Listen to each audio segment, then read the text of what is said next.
Seigneur m'a mis à cœur de partager. Amen. Si on peut s'élever dans la présence du Seigneur. Alléluia. Gloire au Seigneur. On va aller dans le livre de Actes chapitre 2. Actes chapitre 2. Nous aimons Actes chapitre 2. Amen. Et Acte 2, c'est comme le chapitre favori des apostoliques. Certains peuvent même le citer par cœur. Amen. Amen. Acte 2. Et on va lire le verset 40. Un seul verset d'écriture. Acte 2, 40. La Bible dit, et par plusieurs autres paroles, il les conjurait, il les exhortait, disant, sauvez-vous de cette génération perverse. Je vais le relire. Et par plusieurs autres paroles, il les conjurait et les exhortait, disant, sauvez-vous de cette génération perverse.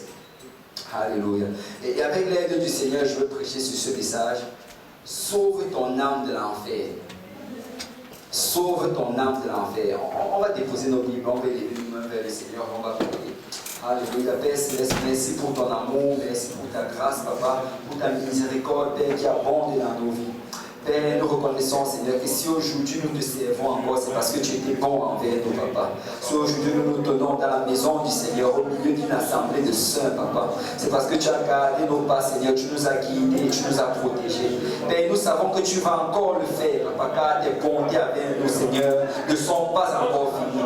Mais Seigneur, alors que nous venons maintenant, Seigneur, pour entrer dans la prédication de la parole de Dieu, oins-moi le prédicateur, oins, Seigneur, nos oreilles, Seigneur, afin qu'on entende ta parole, oins nos cœurs, afin qu'elle trouve une place fertile dans nos cœurs, Papa. Oui, Seigneur, nos vies, afin, Seigneur, qu'on soit changé et transformé par la puissance de ta parole et de ton esprit. Mais qu'on sorte d'ici aujourd'hui, Seigneur, avec une nouvelle attitude, Papa. Qu'on sorte, Seigneur, avec de nouveaux engagements. Qu'on sorte, Seigneur, avec une nouvelle détermination de faire la volonté du Seigneur. Et qu'aucun démon en enfer ne puisse se dresser face à nous, Papa. Mais que nous soyons plus que vainqueurs selon ta parole, Papa. Et Seigneur, qu'on te serve, Papa. Et Seigneur, que tu prennes plaisir, Seigneur, dans le service qu'on va t'apporter. Père Céleste, avec action de grâce que nous t'avons prié. C'est l'assemblée peut dire au nom de Jésus. Si on ne peut pas trop loin pour le Seigneur avant de nous asseoir. Alléluia. Alléluia. Vous pouvez vous asseoir dans la présence du Seigneur. Sauve ton âme de l'enfer. Sauve ton âme de l'enfer. Vous savez, nous sommes sauvés par le Seigneur Jésus. Amen. Nous sommes sauvés par le sang qui était versé à la croix. Mais, tu sais, le Seigneur, il a accompli cette œuvre-là il y a de cela 2000 ans. Il est mort à la croix pour nous. Mais c'était un accès qu'il était en train de nous donner pour entrer dans le salut. C'est malgré le fait que Jésus-Christ est mort à la croix il y a de cela 2000 ans. Ça ne veut pas dire que toute l'humanité va être sauvée. Amen. C'est ceux qui vont décider de se sauver de cette génération perverse qui vont être sauvés. Tu sais, Pierre, ce jour-là, alors qu'il prêchait, il s'est tenu devant ces 3000 personnes. Il a d'abord prêché l'évangile. Il a dit, répandez-vous, que chacun de vous soit baptisé au nom de Jésus pour le pardon de vos péchés. Et vous recevrez le don du Saint-Esprit, car la promesse est pour vous, pour vos enfants et pour tous ceux qui sont au loin, en aussi grand nombre que le Seigneur notre Dieu les appellera. Mais après avoir prêché cela, il s'est levé, il les a regardés dans les yeux, il leur a dit, sauvez-vous de cette génération perverse. Vous devez faire ce que ça prend pour être sauvé. Amen. Amen. Nous avons cette responsabilité de faire ce que ça prend pour garder notre salut. Parce que nous pouvons la perdre. Il y a une fausse doctrine qui est en train de courir. Ça court même depuis 1900 ans, parce que depuis le temps de Paul, quand tu regardes les Écritures, quand tu regardes tous les épîtres, tu vois que c'est comme s'ils parlent toujours de la même chose. Ils parlent de ces gens-là qui viennent enseigner des fausses doctrines et qui disent en fait que non, tu peux servir le Seigneur comme tu veux, mais malgré cela, rester sauvé. Et dans la Bible, on appelle cela la dissolution. On dit qu'il transforme l'évangile en dissolution. Et tu sais, j'avais souvent du mal à comprendre ce mot-là. Mais si tu... je crois que tout le monde, on est familier avec le verbe dissoudre. Amen. On sait ça signifie quoi dissoudre. Quand tu prends du sucre, tu mets ça dans un verre d'eau et après ça se dissout. Quand il parle de dissolution ici, ça veut dire qu'ils prennent des fausses doctrines, ils prennent des choses qui sont contraires à la parole, ils dissouent ça dans la parole. il la dissolve à l'intérieur, de telle manière à ce que quelqu'un qui n'est pas assez familier avec la parole de Dieu, quelqu'un qui n'a pas une vie de prière, une vie consacrée au Seigneur, quand on va lui donner cela, ça va sembler être bon. Ça va sembler être la parole, parce qu'ils l'ont amené d'une manière dissolue. Vous savez, le diable est malin, mais il n'est pas stupide. Quand il va s'approcher, il ne va jamais s'approcher avec une doctrine qui est complètement fausse. Il ne va jamais s'approcher avec une doctrine qui va dire que Jésus-Christ n'a jamais existé sur la face de la terre. Il ne va jamais s'approcher avec une doctrine en fait qui va te dire que si tu vas tuer des gens, si tu vas commettre des meurtres, tu vas quand même aller au ciel. Non, non, non. Il va s'approcher avec une doctrine subtile. Ça va sembler bon, mais ce ne sera pas bon. Ça va sembler correct, mais ce ne sera pas correct parce qu'il aura dissous dans la parole de Dieu certaines choses qui sont contraires à la parole. C'est comme on va dans le livre de 1 Corinthiens chapitre 5. C'est dans 1 Corinthiens chapitre 5, c'est uniquement de ça que Paul est en train de parler.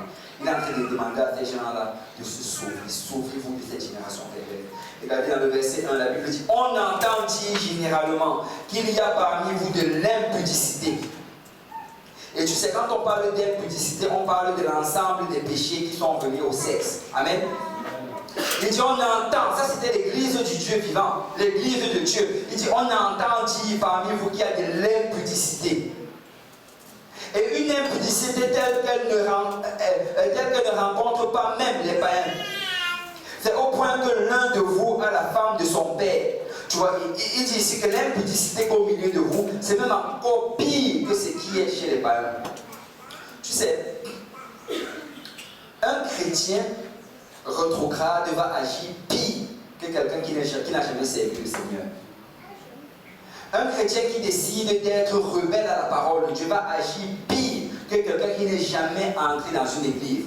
Je ne sais pas si vous avez déjà réalisé cela. Quelqu'un qui venait par exemple à l'église et qui a décidé de ne plus venir. Quand tu le croises dans le monde, je t'assure que tu es choqué à le voir. Tu es choqué à voir l'état dans lequel il se trouve. C'est comme si il a eu un lavement de ses... on a lavé complètement sa mémoire. C'est comme si il s'est plongé profondément dans les ténèbres. Parce que laisse-moi te dire, la Bible donne un avertissement par rapport à cela. La Bible dit que si tu as accepté la vérité, et si tu as vécu selon elle, si tu t'éloignes de cela, ta condition va être pire que celui qui n'a jamais accepté cette vérité. Et la Bible dit que c'est comme un chien qui a vomi et qui retourne manger ses vôtres. Donc ta situation va être pire. Et il y avait de l'impudicité, mais c'était pire. Parce que vous savez quoi? Quand on entre dans cette dimension-là, on entre dans une dimension de justification. On commence à essayer d'utiliser la parole de Dieu pour justifier nos actes. Et là, on sophistique nos péchés et on devient encore pire que les gens du monde. Parce qu'on commence à les justifier et confirmer même que non, ça vient de la parole de Dieu. Et il dit ici, regardez le verset 2. Et vous êtes enflés d'orgueil. Parce que qu'est-ce qui va se passer? C'est que quand tu commences à faire ces choses-là, l'orgueil, le diable va s'assurer qu'à ce que tu sois enflé d'orgueil, de telle manière à ce que quand on va venir reprimer ton péché, tu vas trouver toute forme de justification et toute forme de raison pourquoi c'est correct ce que tu as fait de faire. Il dit, et vous êtes enflés d'orgueil. Et vous n'avez pas été plutôt dans l'affliction, afin que celui qui a commis cet acte fût ôté du milieu de vous. Pour moi, absent de corps, mais présent d'esprit, j'ai déjà jugé, comme si j'étais présent, celui qui a commis un tel acte. Tu sais, si tu continues à lire cela, tu vas réaliser que Paul dit littéralement dans ces passages ici, que nous, l'Église est appelée à juger les saints. Amen. Écoute, il n'est pas en train de dire que bon, tout le monde est dans l'église, il va commencer à suivre l'église, commence à juger tout le monde. Ce n'est pas ça qu'il est en train de dire. Il parle de l'église ici, il parle de ceux qui ont l'autorité dans l'église. Ça veut dire que le pasteur peut en fait, selon la parole de Dieu peut dire que ce que tu es en train de porter là, ce n'est pas correct. Ou bien la manière comment tu te comportes, ce n'est pas correct. C'est aujourd'hui, nous sommes dans une génération.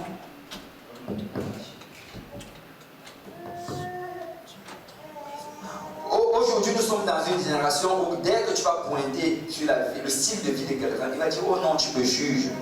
La Bible a dit qu'on ne doit juger personne. Mais dans ce passage, Paul est en train de dire que vous devez juger, l'Église doit te juger. L'église doit pointer vers toi et te dire que ce que tu es en train de faire n'est pas bien. Il faut que tu changes cela. Tu dois te remettre sur le droit ordre. Et si tu regardes, il le dit par la suite, on ne va pas le lire, mais il dit qu'écoutez, si nous sommes appelés plus tard à juger les anges, si nous sommes appelés à juger ce monde, nous devons être aussi capables d'être jugés dans la maison du Seigneur. Amen. Amen. Tu sais, quand tu arrives à un point où quand le pasteur te parle, tu commences à faire l'attitude, laisse-moi te dire que tu es dans le gros trou. Parce que l'orgueil est en train de se bâtir dans ton cœur. L'orgueil est en train de se bâtir. Et Paul dit que vous avez vu cela, personne n'a agi. Il est en train de parler aux dirigeants de l'église. Et regardez le verset 4. Il dit, au nom du Seigneur Jésus-Christ, vous et mon esprit tous assemblés avec la puissance de notre Seigneur Jésus-Christ, qu'un tel homme soit livré à Satan pour la destruction de la chair, afin que l'esprit soit sauvé au jour du Seigneur Jésus. Waouh! Et imaginez un peu ça, que le pasteur s'élève et qu'il voit tel frère qui est en train de vivre dans l'impudicité. Il dit, mon frère, que ton cœur, au nom de Jésus, que tu sois livré à Satan. Oh, 50% de l'église va partir. Ah, c'est ça que Paul a fait. Mais si tu regardes pourquoi est-ce qu'il a fait cela, c'est que Paul, il ne faisait pas par haine pour cette personne. Il le faisait parce qu'il était rempli de compassion pour la personne. Parce que ce qu'il dit littéralement ici, c'est qu'il dit qu'il faut que son corps soit livré à Satan pour la destruction de la chair, afin que son âme soit sauvée. Vous savez, très souvent, on donne trop d'importance à notre corps et à notre chair. Mais il est temps qu'on commence à plus regarder vers l'âme. Amen. Parce que l'âme, c'est éternel. L'âme, en fait, ça va passer l'éternité quelque part. Et vous savez, la société présente a tellement fait un bon travail à essayer de nous enlever l'image du paradis ou de l'enfer dans nos yeux. C'est quand on était petit, je me rappelle, quand on était petit, quand tu faisais une mauvaise chose, on te disait, si tu fais ça, tu vas aller en enfer. Tu tremblais. Ça te secouait, tu ne restais pas tranquille. Cette nuit-là, peut-être tu n'avais même pas dormi. Aller en enfer. Mais aujourd'hui, on parle de l'enfer, c'est comme si c'est correct. Les gens ne sont plus dérangés par rapport à ça. D'autres disent aux gens que va en enfer. Parce que c'est devenu normal. Et des gens font des blagues avec l'enfer. Les gens disent, oh non, moi je vais aller en enfer parce que je sais que je vais trouver tous mes amis là-bas. C'est si tu dis que tes amis sont en enfer, peut-être qu'il est temps que tu changes tes amis. Mais aujourd'hui, l'enfer pour nous c'est devenu quelque chose c'est juste quelque chose comme ça. On y pense vraiment. Mais si tu regardes, Jésus a plus parlé de l'enfer par rapport au paradis. Quand tu étudies les évangiles, Jésus, il a beaucoup parlé de l'enfer. Il a beaucoup décrit l'enfer. Il a dit que l'enfer, c'est un lieu où le ver consume et il ne meurt pas. Tu sais, il dit que le ver de terre, c'est comme il est dans le feu, mais le feu est en train de le brûler, mais il ne meurt pas. C'est éternel. Il dit que l'enfer n'a pas été créé pour les hommes. Il dit que l'enfer a été créé pour le diable et ses anges déchus. Donc quand l'enfer a été créé, Dieu n'avait jamais l'intention qu'un homme allait s'y trouver. Mais tu sais, les gens qui vont se trouver en enfer, c'est parce qu'ils ont décidé qu'ils n'allaient pas servir le Seigneur. C'est parce qu'ils ont décidé que non, moi je ne veux rien à faire à voir avec Dieu. Parce que laisse-moi te dire que le jour où tu te lèves et que tu dis Seigneur, je veux aller au ciel. Seigneur, je veux te servir, je veux passer l'éternité avec toi. Et que tu prends un sérieux engagement, le Seigneur va te donner la force de vivre pour lui. Parce qu'il ne veut pas que tu aies un enfer. C'est l'enfer, tu ne le souhaiterais même pas à ton pire ennemi. Quand tu regardes dans le livre de Luc, l'histoire de Lazare et du riche, tu regardes en fait les souffrances que le riche est en train d'avoir en enfer. Tu réalises que lui, où il était même là, il ne le souhaitait à personne. Il dit, est-ce que vous pouvez dire à Lazare d'aller dire à mes frères que non, ils ne doivent pas venir à ce lieu. C'est un lieu de tourment. Est-ce que vous pouvez envoyer même un ange, si quelqu'un vient des morts et qu'il le voit, et qu'il va dire que non. Il ne souhaite cela à personne parce que l'enfer c'est horrible. C'est génial. Viens regarder quelques vidéos par rapport à des personnes. En fait, il y a eu ce courant là pendant un bon bout de temps. Je ne sais pas si vous étiez un peu familier à cela, mais dans les années, fin des années 80, mais jusqu'à aujourd'hui même, il y a plusieurs personnes dont on a étudié leur vie. Et on a écouté leur témoignage. Je ne sais pas si quelqu'un a déjà entendu parler de ce docteur-là. C'est un cardiologue, il est très célèbre aux États-Unis. Et en fait, lui, il était un cardiologue d'abord dans l'armée américaine. Et ensuite, il a été aussi chef d'un hôpital aux États-Unis. Et il est très éminent, très célèbre. Il a fait une étude sur cela. Parce qu'il avait réalisé une fois, quand il était en train de faire la... je ne sais pas si vous connaissez ce qu'on appelle le CPR. En français, on appelle ça. Ouais, c'est ça. Donc, c'est RCP. RCP, ouais. Hein? Ouais, c'est ça. Certains appellent ça RCR, cardio-respiratoire, d'autres RCP. Donc, ça dépend des circonstances. Mais anyway, ce qu'il a fait, c'est qu'il a beaucoup étudié sur cela. C'est ça qu'il étudiait toute sa vie. Mais une fois, quand il était en train de faire la réanimation à quelqu'un, et ils ont écrit un livre par rapport à cela, qui faisait la réanimation d'une personne. Il dit que c'était une personne en fait qu'ils avaient amenée à leur hôpital, parce qu'ils ont un hôpital justement, c'est un peu comme le CESUM là, où on fait aussi des expériences. On avait amené cette personne là-bas parce qu'il se plaignait d'avoir souvent des légères crises cardiaques. Donc quand on l'a amené, on l'a fait courir sur un tapis roulant. Parce qu'on voulait voir comment est-ce que ça allait se réaliser. On a mis toutes ces choses-là sur lui là, pour pouvoir regarder son rythme cardiaque. Alors qu'il était en train de courir, il courait, la crise cardiaque l'a pris, et après il est tombé. Dès qu'il est tombé, le médecin a directement couru sur lui, il a commencé à lui faire la réanimation. Et tu sais, la réanimation, en fait, quand on fait ça sur quelqu'un, est-ce qu'il y a quelqu'un qui a déjà expérimenté cela? Est-ce que quelqu'un l'a déjà reçu? Est-ce qu'on a déjà fait ça sur lui? Non. Parce que si quelqu'un l'avait déjà fait, c'est qu'il allait sûrement témoigner que ça lui avait brisé les côtes.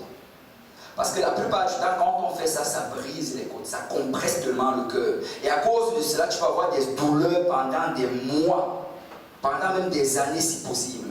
Parce que c'est une compression vraiment rude et active. Parce qu'on essaie de rebattre ton cœur. Donc on donne vraiment des sérieux coups là en le poussant.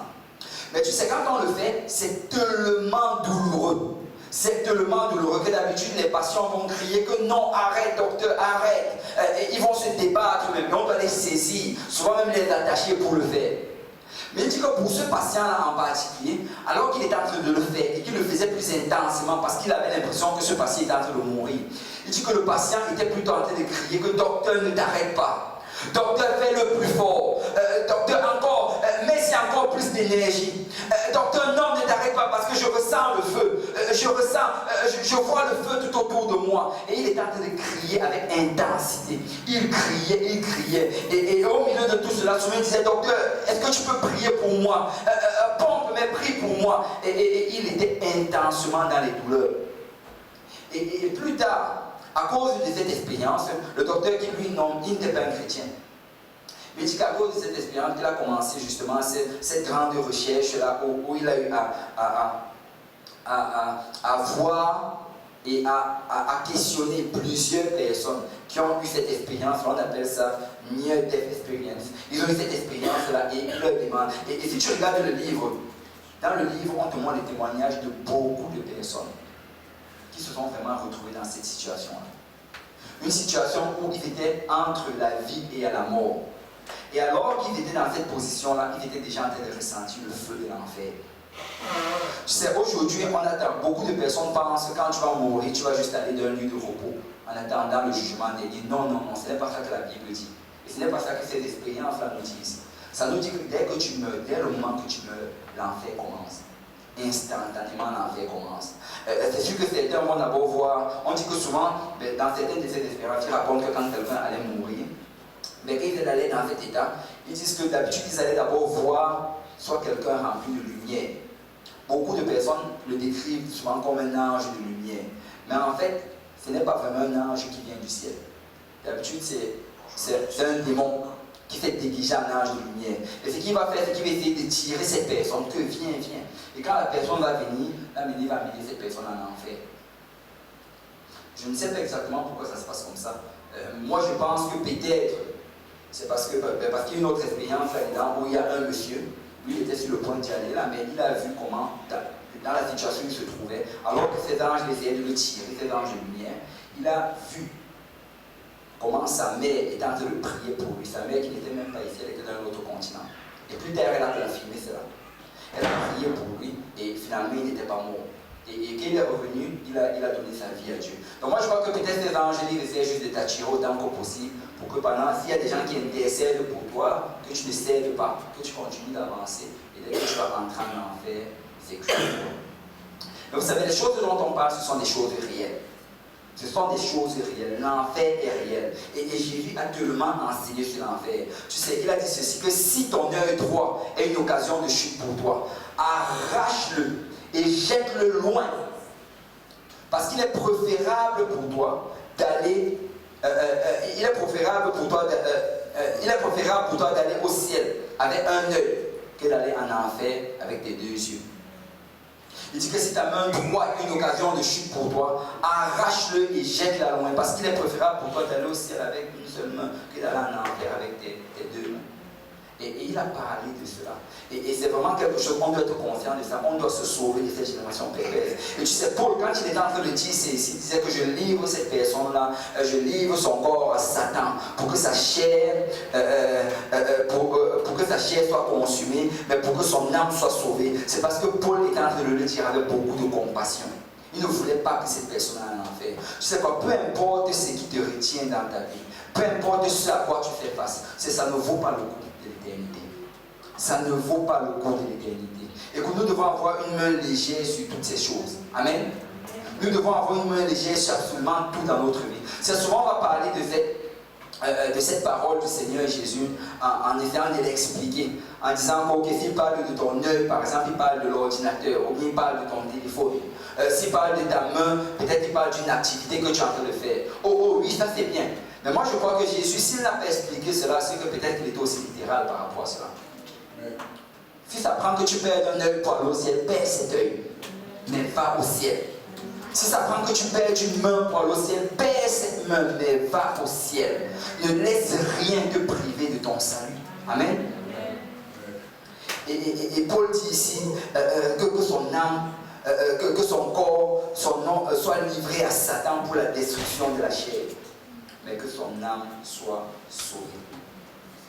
Tu sais, après avoir dit cela, là maintenant, regarde le verset 6, il dit, c'est bien à tort que vous vous glorifiez. Ne savez-vous pas qu'un peu de levain fait lever toute la pâte? C'est la première chose d'abord qu'il avait dit. Il avait dit, écoute, si quelqu'un est en train de vivre dans cette chose-là, si tu dois couper quelque chose, coupe cette chose-là. Débarrasse-toi de cela. Mais la deuxième chose maintenant dont il est en train d'adresser ici, il est en train d'adresser la nature vraiment du péché. Comment le péché va agir. Tu sais, plusieurs fois dans la Bible, quand on fait référence au levain, on fait référence au péché. Amen. Et il dit qu'un peu de levain fait gonfler toute la pâte. Tu sais, avant la Pâque juive, ce que les Juifs allaient faire, c'est qu'ils allaient fouiller dans leur maison. Ils allaient fouiller. Et quand je dis vraiment fouiller, là, c'est toute la famille qui était impliquée là-dedans. Et j'imagine que les Juifs qui sont à Outremont, là, si vous allez les voir avant la Pâque, j'imagine qu'ils font toujours les mêmes rituels. Ils allaient fouiller toute la maison pour s'assurer qu'il n'y ait même pas une seule graine de levain quelque part. Qu'on ne trouve même pas une seule poussière de levain quelque part. Ils allaient fouiller, ça allait être une activité de toute la famille pendant toute la journée. Pourquoi? Parce que la Pâque ne devait pas les trouver avec du levain. Et tu sais, quand Paul est en train de mentionner ceci là, il dit, ne savez-vous pas qu'un peu de levain fait gonfler, fait lever toute la pâte? Faites disparaître le vieux levain, afin que vous soyez une pâte nouvelle, puisque vous êtes sans levain, car Christ, notre Pâque, a été immolé. Célébrons donc la fête, non avec du vieux levain, non avec un levain de malice et de méchanceté, mais avec des pains sans levain de la pureté et de la vérité. C'est qu'il est en train de faire référence justement à cela. Il disait que, écoute, là maintenant tu es dans la Pâque du Seigneur. Le Seigneur t'a sauvé. Tu appartiens à Dieu. Ça prend vraiment que tu ailles fouiller chez toi et que tu cherches toute forme de levain, de vieux levain, et que tu sortes cela de chez toi. Tu sais, c'est notre responsabilité de le faire. Tu dois t'assurer à ce que chez toi il n'y ait pas de levain. Parce qu'un peu de levain fait gonfler toute la pâte. Si tu laisses cela, ça va grandir. Je te dis que ça va grandir. Souvent on va regarder des choses, on va appeler ça c'est un péché mignon. Non, il n'y a pas de péché mignon. Chaque péché va t'amener en enfer. Chaque moindre chose va t'amener en enfer. Le diable, en fait, il le sait et c'est pour ça qu'il joue avec cela. Il y a des gens aujourd'hui qui ont du mal à se débarrasser de certaines applications dans leur téléphone cellulaire. Tu sais, est-ce que tu vas aller en enfer à cause d'une application cellulaire?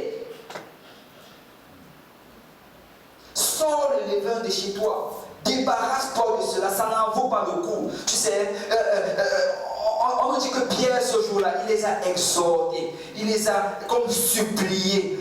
Sortez de cette génération perverse. Sauvez-vous de cette génération perverse. Le monde est lié par tout genre de choses. Le monde est sous oppression. Le monde est attaché par l'ennemi, par le diable. Peuple de Dieu, ce n'est pas à nous également que ça doit arriver. On doit s'assurer qu'on ne tombe pas dans les mêmes pièges. Nous ne devons pas tomber dans les mêmes pièges. Ce qui est bizarre, c'est que les choses qui se passent dans le monde, très souvent, tu les vois commencer aussi à arriver dans l'église. Ce qui est à la mode dans le monde, tu vas voir le dimanche qui vient là, quelqu'un qui va venir à l'église avec le même style de mode. Les applications qui sont hot dans le monde sont les mêmes applications que les chrétiens ont dans leur téléphone. Vous savez, sauvez-vous de cette génération perverse. Nous devons être tellement différents de que quand on nous voit, ils sont juste choqués. Un chrétien doit être différent du monde. Amen. Un chrétien, on doit être différent dans tous aspects de notre vie. Aussi bien dans nos paroles, dans nos actions, même dans les applications qui sont dans notre téléphone, même dans l'habit qu'on achète. Dans n'importe quoi, on doit être différent parce que le levain doit sortir. Amen. Amen. Et là, je vais finir avec le dernier point ici. C'est la première chose d'abord dont il a parlé, c'est que nous devons retrancher. Quelqu'un dit retrancher.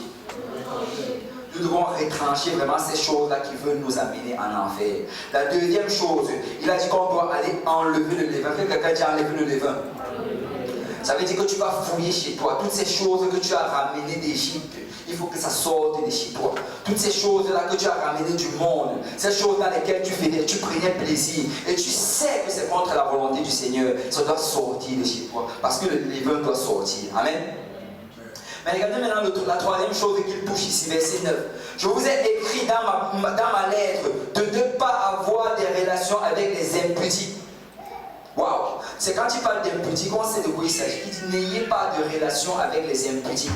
Il y a certaines personnes dans la maison du Seigneur, certains chrétiens, qui voient le péché comme un jeu.